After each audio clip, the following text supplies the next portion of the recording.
The president said, "I will submit myself because if I don't, it will lead to bloodshed." Kenneth Okonkw speaks. To my dear listeners, here is an interesting news we are bringing to your listening ears this morning. I'm coming from Kenneth Okonkw stating what the president said, that he will submit himself because if he doesn't, it will lead to bloodshed.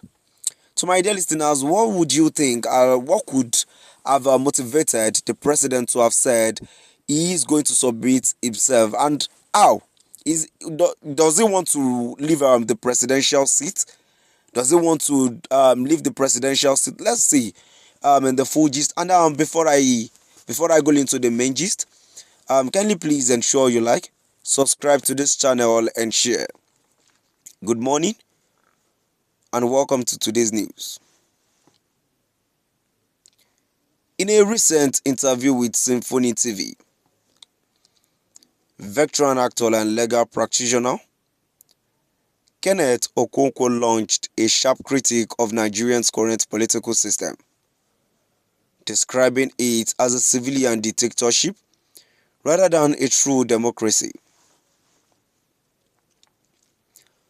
Okonkw's remarks come amid growing concerns about the nation's governance and leadership approach.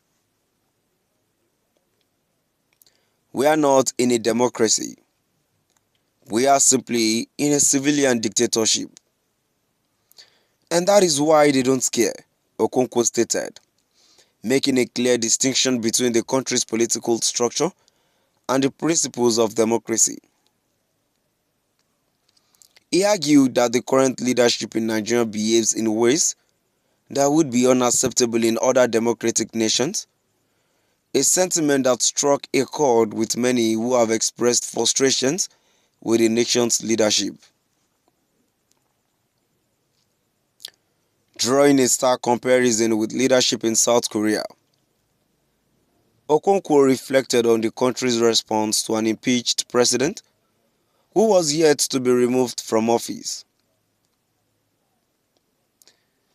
He highlighted how South Korean leaders and the public reacted to the situation. In South Korea, an impeached president that had not been removed from office, they declared him wanted by the police and wanted to arrest him, Okonkw noted. He further explained how the president's supporters were ready to protest, but the leader himself made a critical decision to prioritize peace over personal power. The president himself said, "No, I will submit myself because if I don't, it will lead to bloodshed, which will kill people." He was thinking about the people. In contrast, Okonkw criticized Nigerian leaders for what he perceived as a self-serving mentality. "We have leaders who think about themselves, think about their pocket, men of power, men of their pocket, not men of the people," he remarked. A comment reflects a growing sentiment of disconnect between the political elite in Nigeria and the citizens they are meant to serve. To my dear listeners, from wherever you're listening from, that will be all for today. And before I go, let's move down to the comment section. Let's see what the people have to say concerning the statement of the president. The first comment here says, "True talk, everything that comes out of a Nigerian politician's mouth is 100% lies. For you to live long, ignore them and their policies."